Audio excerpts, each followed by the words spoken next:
Today our talk is entitled Through the Wild Lens. For someone who needs no introduction, can you please welcome Carla Rhodes to the stage? I've got my dancers with me to protect me. Thank you. Let's hear it for Jules. They are amazing. Thank you, Jules. So, well, thanks for coming. I'm not a morning person, so this is hilarious for me to present this early. But before I start, I'm going to try not to cry, and I didn't want to say this out loud, but I will. But it's such an honor to present here because I started coming, like, I don't know, 5 years ago, or I don't know, but it's just an honor to be asked. So thanks so much, and have a great day. So I did recently get this clicker that I really enjoy, but I'm still learning to use it. So let's start the show. So I'm a photographer and I specialize in all things wild. And today I'm going to be sharing how I went from being in front of the lens to behind the lens. And we're also going to explore how track and sign has become an invaluable part of my photographic journey and how it's really strengthened my commitment to conservation. So a question that I have, that I get a lot, is how did I find photography? Well, what's hilarious is I never even picked up a camera until my mid-30s. I'm 42 now. Literally, through a series of random events, photography found me. So I am going to give you all a little backstory. So since I was 8 years old, I was a ventriloquist. I saw Sherry Lewis and Lamb Chop on television, and I wrote her so many letters as a kid that she started writing back. And she became a mentor. And all I wanted to do with my life was to be like a really famous comedic ventriloquist. And I actually moved to New York City right after college. I grew up in Kentucky, went to college in Tennessee, to pursue my dreams of being a world famous ventriloquist in New York City. Unfortunately, vaudeville had far died by then, and it wasn't the 1920s anymore. But I did have a lot of great experiences. I even kissed Mick Jagger, like through my performance, and met David Bowie. So I did a lot of really fun things that I look back on, and it's really cool. But inside, I was especially near the end, I was a mess. I was not enjoying myself at all.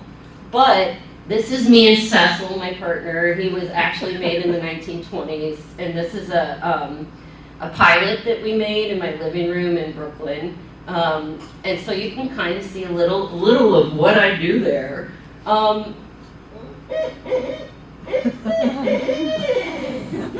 That's for you guys. So this is when things get really crazy. So I got my first DSLR camera in 2015 to make videos with my partner Cecil and create content and do all that. But I never picked up a camera, and it was literally, I got it at Costco, like with a little whimsy, came with a kit lens. But at the same time, my husband and I were going up to the Catskill Mountains a lot. And I just started turning my lens on wildlife. I grew up in a rural area. I always loved nature. But then I moved to the city, and I was all like, I'm a city person, screw nature. I wasn't like that, but I was so disconnected from nature. And the more that I connected with it, the more I fell in love with it. And I found through photography, it was very healing for every ailment I had. It forced me to be mindful and present, and it began to fulfill me on a level that was indescribable. So around this time, I went on the craziest adventure of my life. I went to school near Nashville, Tennessee, and I had a friend working on a television show. And he called me and said, we're doing a pilot where we have people drive motorized rickshaws through the most dangerous roads in the world. Do you want to go to the Indian Himalayas and drive a rickshaw through for a week on some of the most dangerous roads in the world? I'd never been to India, and I think they were going to give me like $500, which covered like a big chunk. And I'm like, yeah, I'll go. And then like a couple days before I left, I had a panic attack, and I'm like, I'm not going, this is crazy. You had to sign a waiver that said if you died, you wouldn't sue them. And I remember crying in my bedroom, and my husband was like, if you do not go, you will really, really regret this. You should really go. And I just said, you just want a break from me for 2 weeks. Which was probably true, but you know, my husband pushed me to go. And we really went, this is an image, this is the thing I did. This is Spiti Valley. You left in Shimla and went up to Leh Ladakh. And we were at 17,480 feet. I actually had to get oxygen at some point because we didn't acclimate at all. It was one of the most, I would love to go back to this part of the world because I was literally crying the whole time because it was terrifying and I couldn't breathe. So, but yeah, and these are some photos. This is really high up, over 14,000 feet. This is me driving, and then the rickshaw was taken away from me because here it dropped like thousands of feet, and I wasn't very good at it. And this is when my partner got stuck in the mud, and I pushed him, and I had to get oxygen shortly after because we were so high up. So this is where things get really crazy. And I would love everyone to leave this presentation and to be like, if you feel something in your heart, pull at that thread, you know, because, so I ended up in a part of the world called Assam. I'd never heard of it in my life. And I chose Assam because literally I'd always wanted to see an elephant in the wild, one that wasn't being tortured in the zoo and standing alone and being sad. So Assam has a lot of Asian elephants, and it was one of the only national parks that was open during that time of year because the grasses were so high. But I didn't even know what Assam was. I literally picked it because I'm like, oh, elefantes, monkeys that sing. And this is what's crazy. Literally on my last day, going to the capital city of Guwahati, I saw this giant bird on the side of the road that looked like a dinosaur. If you know me, I friggin' love dinosaurs. And I asked the driver, could you take me to see more of these birds? He said it was a very endangered stork.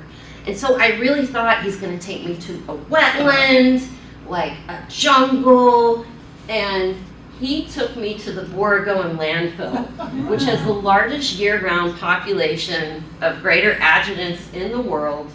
And keep in mind, this is when I was like dabbling in photography. And I went there, and this is what I saw.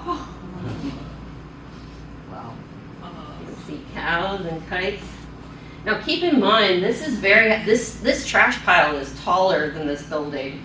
And I'm not lying, I'm gonna get all Oprah on you. This chain, I can feel it now in my chest. I'm choking, I've never had a moment like that in my life. My whole kaleidoscope shifted. And so a little about greater adjutants. See, it's a dinosaur, right? It looks like Terry from Pee-wee's Playhouse a little, right? So they're one of the world's most endangered storks with an estimated 800 to 1,200 remaining. And Assam is one of the last strongholds for this bird, harboring 80% of the population.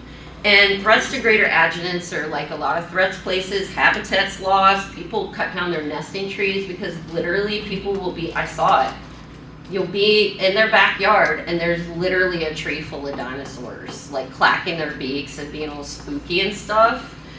So they became known as a bad omen because also way back when people would lay out bodies and they would clean them up. I love scavengers. They do all the work that we don't want to do.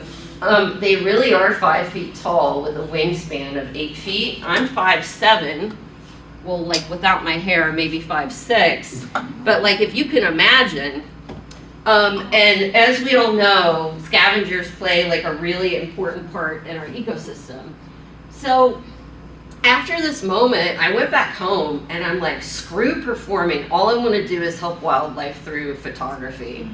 And everybody thought I was crazy, like surprise, but I literally did my last performance in 2018. When I came back, I had a tour booked and I did it, and then I'm like, I'm done. And So when I came back, I got obsessed with this stork, kind of like I am with a certain animal right now. And I could not let it go. And then I found out there was a group of women mobilizing a community to save them. So I made it my mission to go back to Assam and self-produce a photographic essay. Keep in mind, I had never shot a story in my life. I had no idea what I was doing at all. And it came true in 2020.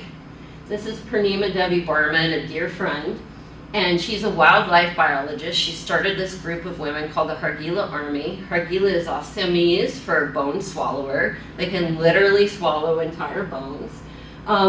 So what she did, she would see tree owners cutting down the trees. And what she started to do was empower these women, don't cut down the trees.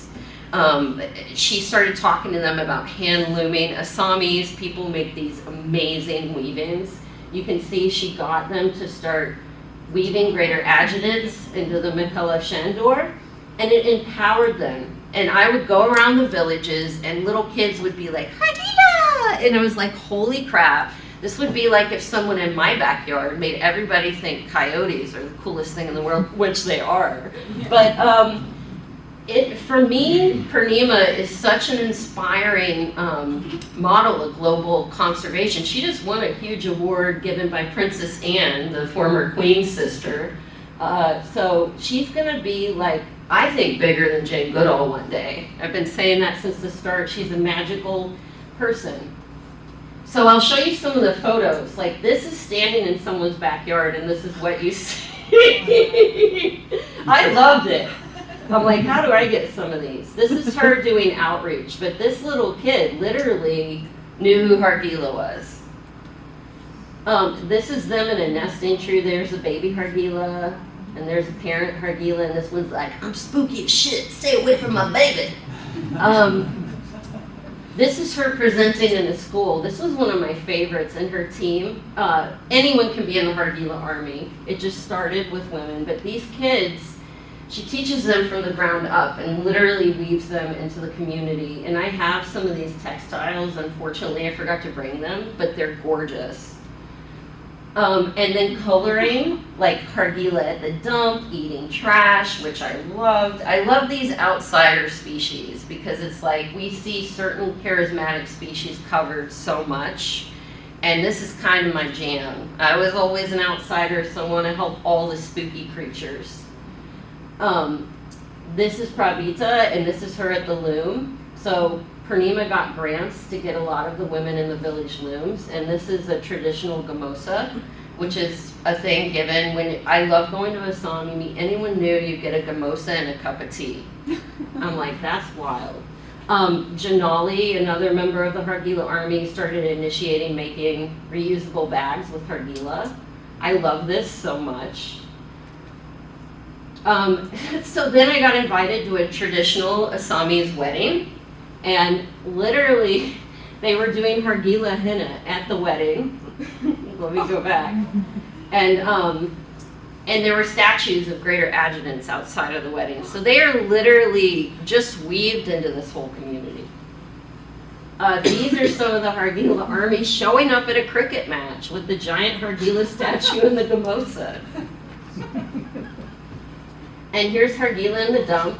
Nobody knows what this does. I know that it looks interesting, but it's a gular pouch, and it fills with air, and it changes during breeding season. But literally nobody knows what the purpose is, which is so spooky and cool. Here's more Hargila. They remind me of that old comic called Spy vs. Spy. This was also pivotal to me as an American because I'm like, wow, we're a bunch of whiny babies because there the trash is out in the open, you can't drink the water. So I came back kind of on a tear of gratitude.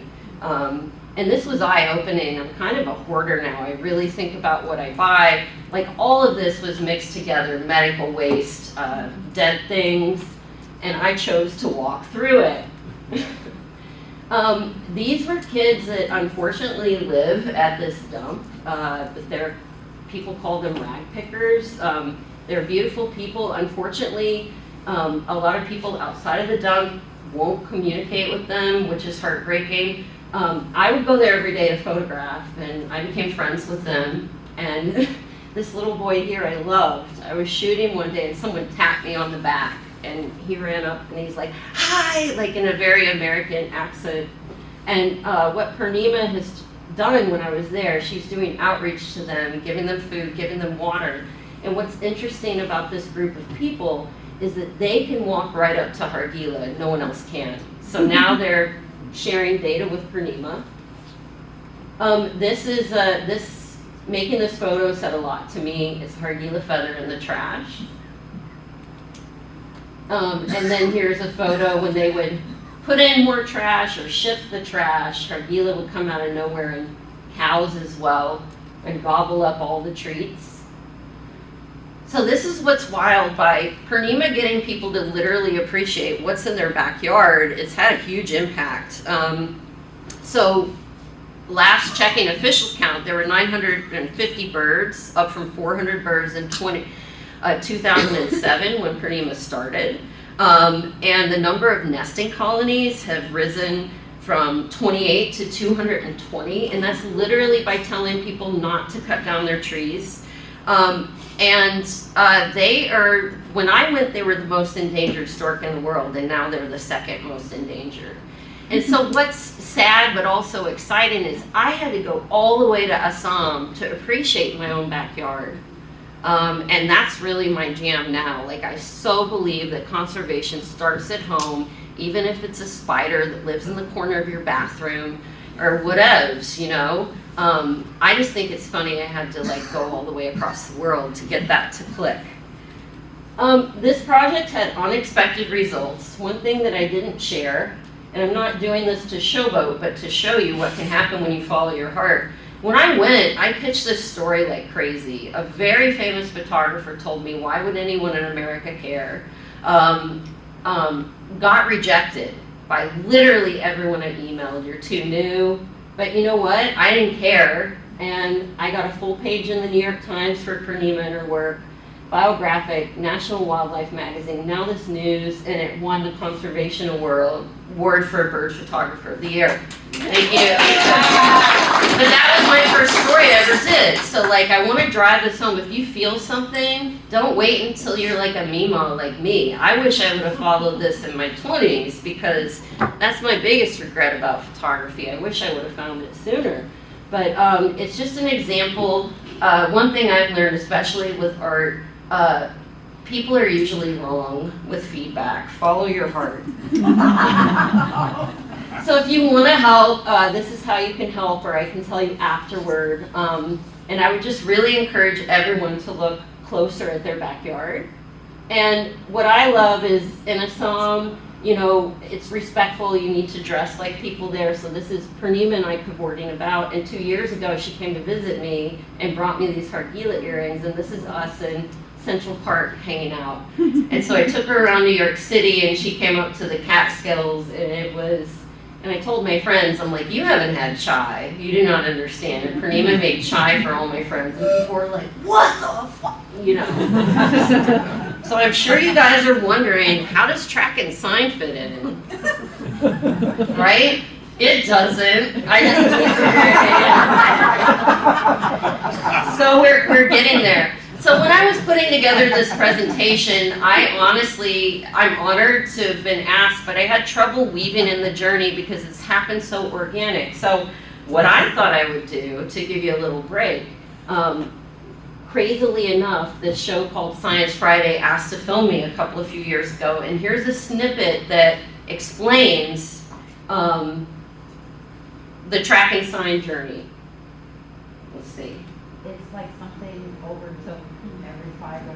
Let's pump that volume. I read about trail cams. I'm like, I read about trail cams. You got it? Try it now. It's like something overtook every fiber of my being, and I just became obsessed with it.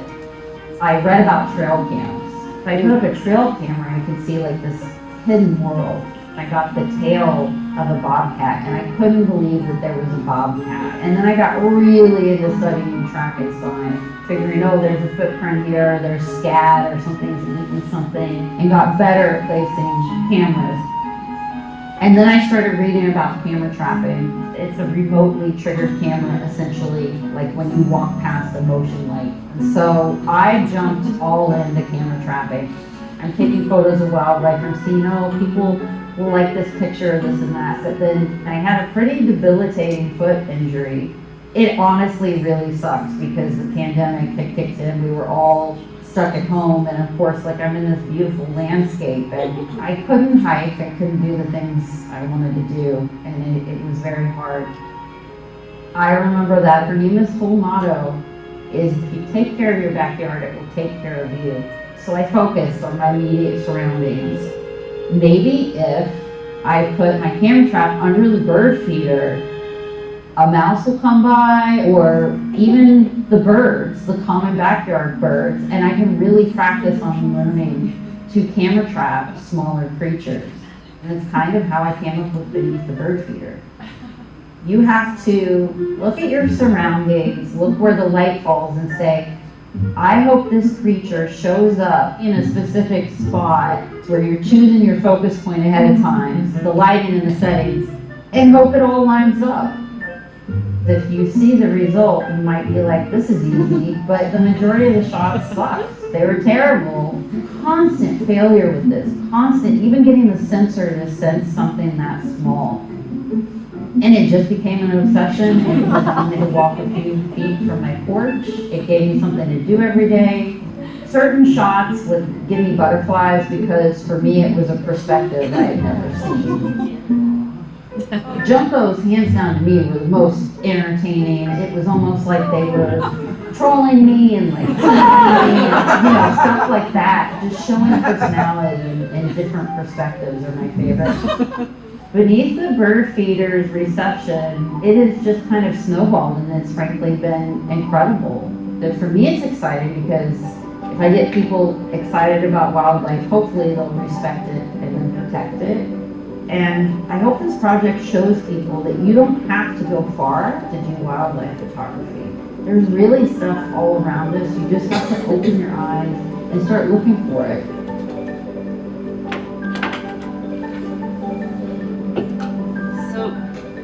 So there you go. That's kind of a track and sign journey there, and how I got it all to tie in. It's an invaluable part of my process. Any photographer in the natural world, I encourage them to learn about behavior, track and sign, and all of it. I mean, for me, it's just, I can't imagine doing this whole process without it. So this is where we get wild in my backyard. I just thought I'd show some slides from Beneath the Bird Feeder. The video already went through this. And just artistically, again, when I did this, I pitched this story for 6 months. Nobody wanted it, and the first person that took it was that art blog, Colossal, which is how Science Friday found me. So don't be scared to take your work and think outside of the box. Again, everybody told me, I had an editor say, this isn't a story, I don't get it. And after it got a lot of press, they wrote me back and said, oh, it is a story, we want it. So I took the $1,000 and did the story just to spite them. But again, follow your heart. And so the whole goal of this, these birds are so common that people don't look at twice, was to highlight the beauty in your own backyard. Everybody can see a cardinal. Everybody can see a junco if they're in your area. Everybody can see the old tufted titmouse that I love. Gray squirrel, right? But, these species are so overlooked because we see them every day. And because they're overlooked, we completely miss their beauty. So the goal of this, who doesn't love a black-capped chickadee, right? Cardinal, and this photo was an accident. One of the flashes didn't go off, and this was at dusk. And when I pulled it out of the camera, I was like, oh no, and it worked out. And I also love the little guys. People hate mice. I love mice. This is Notches, the deer mouse. And you see the little notch. And Notches accidentally planted milkweed. Then we have my favorite animal, the short-tailed shrew, North America's only venomous mammal. This is Matilda, and I could tell who she was because she had a battle scar. I didn't even know I had short-tailed shrews until this project. This is a red squirrel. This was the saddest part. Like, notches would catch all these seeds, and then folks would come and steal them. The Junco, I don't want to pick favorites, but Juncos are my favorite. They just arrived back at my house. I love them. This is when the lens froze over. And so this is where it ended up a lot of different places, but keep in mind this was a story that was very disruptive and non-traditional, and it ended up all these places. So again, if you believe in something, don't listen to stupid people when they give you terrible feedback. I'm not bitter. So what have we learned? Track and sign plus camera trapping equals awesome photos. And you don't believe me? If you don't believe me, here's another video featuring someone that I've missed having here 2 years in a row, my buddy Dan Yacobelis. So this was on a little thing called The Verge, and I thought I'd show this video too because I taught Becca, the host, to set up a camera trap because I know a lot of you will be curious, but this shows the whole process. So enjoy the This video. will be nose deep in a sapling. It kind of sounds like rubber. Like rubber. I'm wrong. I'm trying to figure out what peed on it. Oh, that's totally a skunky smell. I had seen these photos a few months ago, and I needed to know how, which led me to the Catskill Mountains and my nose centimeters away from an animal market. It's kind of nice. I love the smell. Welcome back to Full Frame Buds. This is what I think of when I hear the words wildlife photography. Powerful animals photographed using long lenses in absolutely epic environments. But sometimes getting an amazing wildlife photo requires a different approach. I really like this show because it's hosted by Becca from Cha Cha Cha Cha Cha. I'm Carla Rhodes. I specialize in wildlife conservation photography, and I absolutely adore camera trapping. I got my first DSLR camera in 2015. I was pursuing comedic ventriloquism. Hello, my name is Keith Richardson and I'm not an alcoholic. Keith, wrong meeting. Alright, rock and roll. So I got the DSLR to actually make videos. And my husband and I had moved up to the Catskills around that time, and I just started photographing nature up here. I just got really into it. You know when you find something and it just like grabs you by the throat, but in a nice way. In the fall of 2019, I got the camera trap set up that I use now. Camera trapping is the process of leaving a camera and a trigger system out in the wild in hopes that an animal will walk by, trip the sensor, and then be captured by the camera. The camera is typically kept in protective housing, and when done ethically, the flashes are placed well above the animal's eye line. You can trigger the system in different ways, but one common way is by using a passive infrared sensor, or PIR sensor, which typically detects abrupt changes in heat in a coned area, then triggers the camera and flashes. Another popular method uses a break beam, which requires a transmitter and a receiver to form an invisible beam, that when broken by hopefully an animal, triggers the system. I really leaned into camera trapping because I find it's extremely challenging and it's a way to show wildlife through a different point of view. You can get shots that you just can't get even with the telephoto lens. I asked Carla if she'd be willing to teach me how to do all of this. And while she agreed, she also insisted that I talk to one more person. Because as it turns out, getting all these photos takes a lot more than just knowing what gear to use. That's Dan Yacobelis. I got something cool here. He's the founder of Tamagotchi Wilderness Programs, and he's trying to teach me a bit about track and sign. One toe here, another toe there, another toe there. Track and sign is the art of looking for wildlife signs and patterns to try to understand where animals might have been or where they might soon go. I realize if you really study track and sign, it makes your success rate for your photos go way up. So we hiked around the Catskill Mountains for about 3 hours looking for clues. 2 3/8 by 1 7/8. Perfect range for a red fox. We have a deer bed right here. Yeah, this is a hook. And we landed right in front of a very small sapling, These little green saplings, foxes just love. which Dan then insisted I smell. You want to give it a breath, like a hot, nice warm breath, and then take a nice sniff in. Kind of skunky? There you go. That's a red fox. The P of a red fox, to be clear. We decided to place a camera trap at the sapling because all signs led to a red fox being there. It was cold, it was wet, it got dark, but we got a trap set. And then I went back to Brooklyn to set a trap of my own. There's this little black cat that lives in my backyard. And although I've never met him, I'm absolutely in love with him. After learning about camera trapping, I made it my goal to take awesome photos of this little dude. First, some track and sign. I set up a $20 wise cam facing the backyard so that I could find the exact paths that he walks to better place my camera.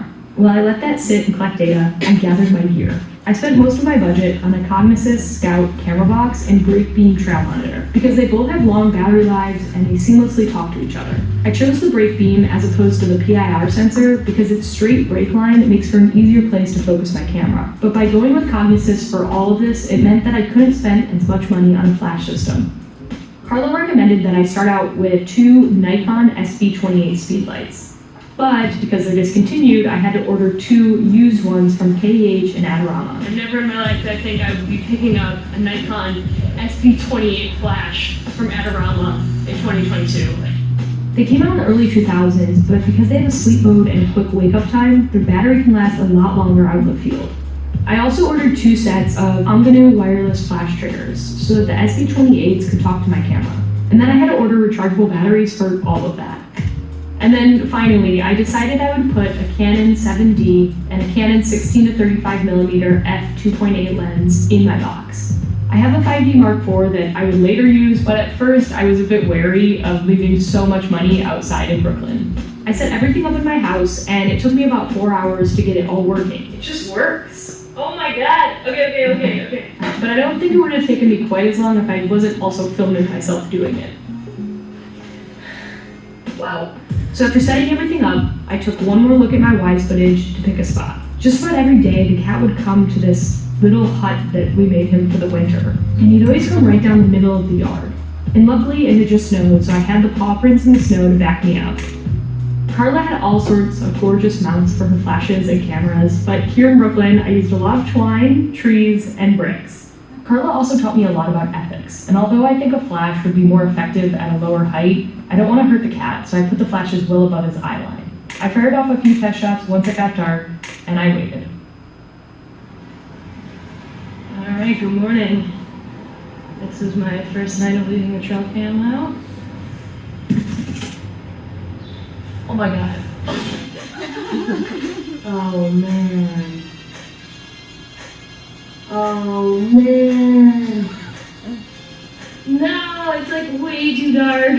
No. And for the next 5 days, every morning was a bit like that. Batteries would die and the flashes wouldn't go off, so the image was super dark. Or the cat would be slightly out of frame. Or the only photos on the card were of me setting up the night before. The best photo I got of the little black cat was from the first night when he looked directly to camera. But then something unexpected happened. I think we're at like day 5, day 6. Anyway.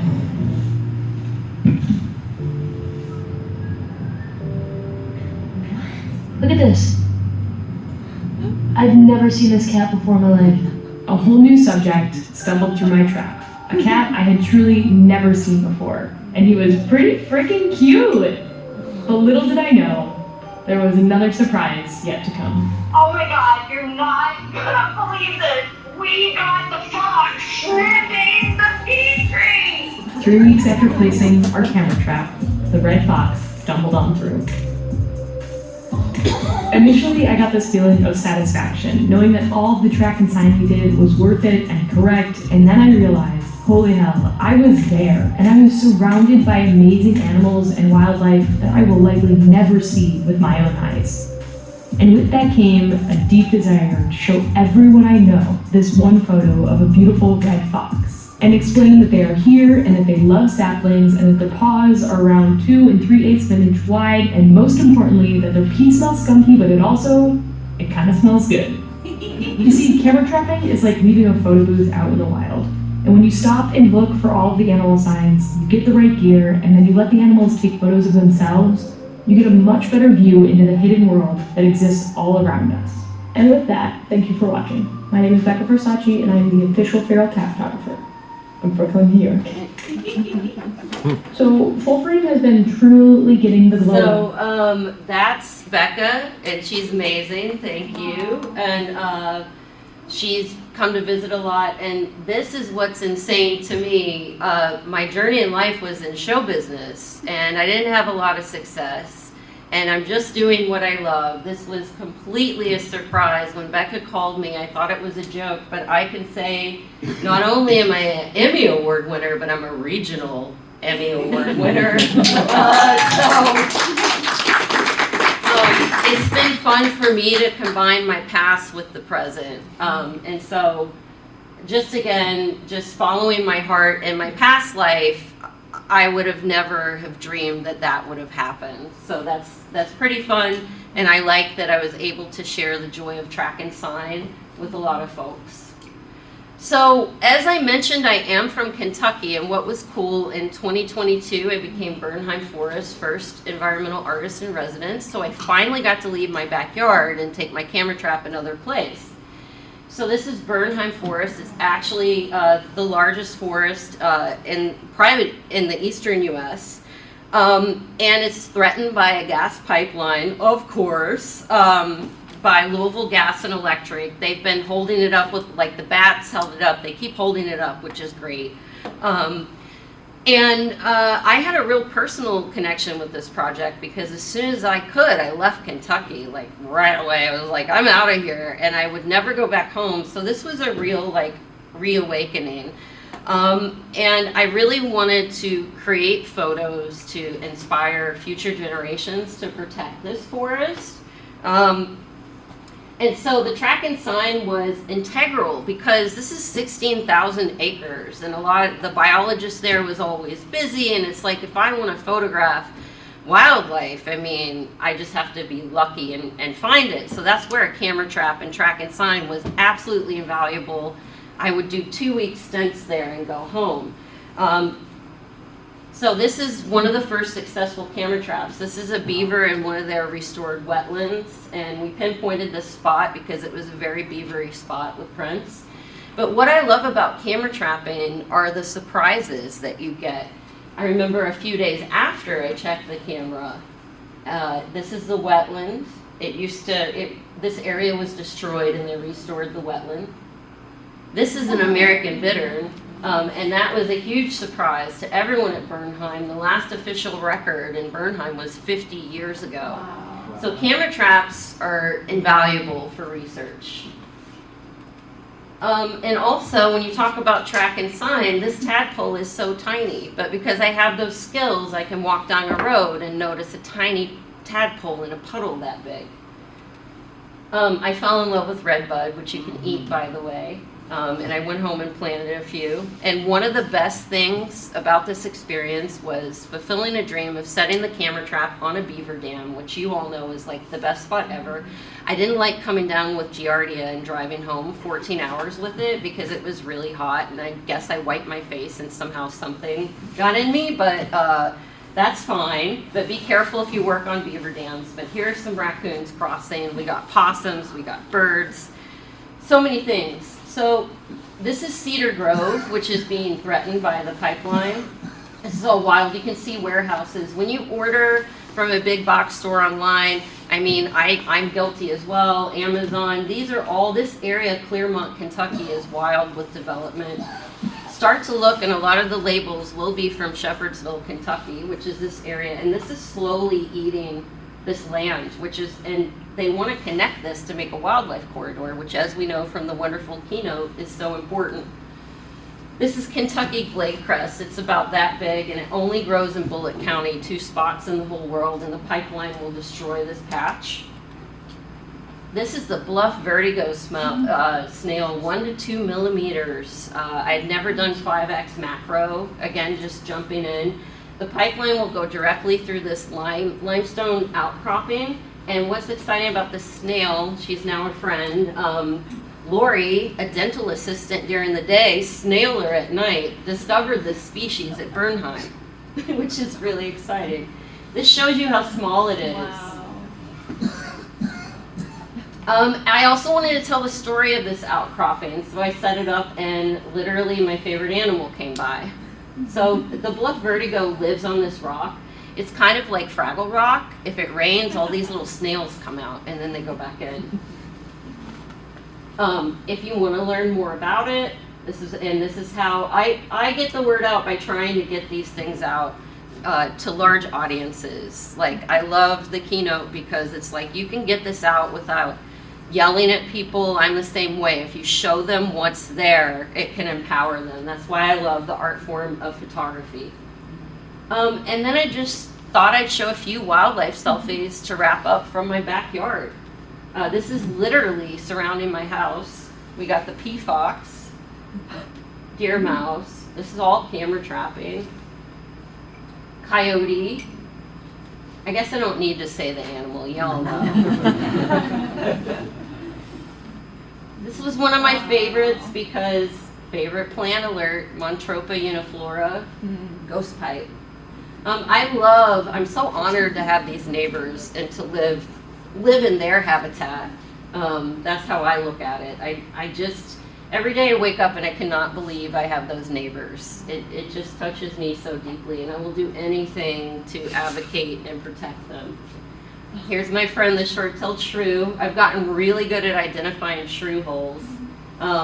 I have a real abundance of short-tailed shrews, so either we all do or I have a shrew sanctuary.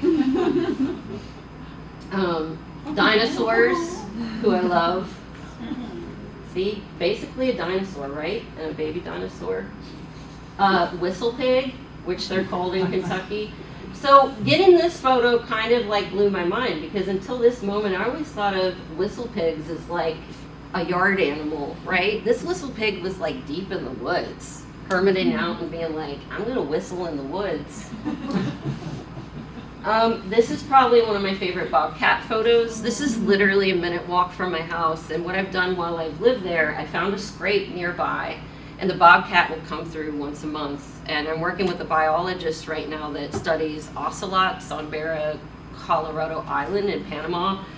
And working with her, I realized you can match their faces up. So not this bobcat, but one that came through a couple of months ago, I was able to match up with a photo I took when I moved there to see that the bobcat is at least 5-6 years old.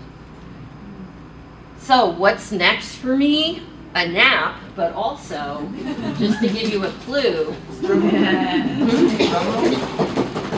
Well, we have to guess what this is. I guess we all know. But I'm working on a long-term project called Operation Flying Squirrel, and it's going to tie in the whole ecosystem. And the whole project started with finding this nut at the bottom of a dead hemlock tree in my yard. So, and also emailing Daniel tons of questions. So, so I really appreciate anyone that helps me answering the questions, because now I'm pretty baller at being like, yeah, that's a flyer nut. So, in conclusion, besides all the other stuff I shared, please don't be afraid to fail. You're never too old to start over. Stay curious. Don't listen to people that don't resonate with your heart. Your heart really doesn't lie. And if you can slow down enough to listen, which we're all good at, you will find the answers to pull you forward. So just keep pulling at that thread. I know it's hard, but don't give up. I even want to give up all the time, but don't, because we all do important work here and the wildlife needs it. And here's a little flyer. So this is, I can take questions, or that's what we got, folks.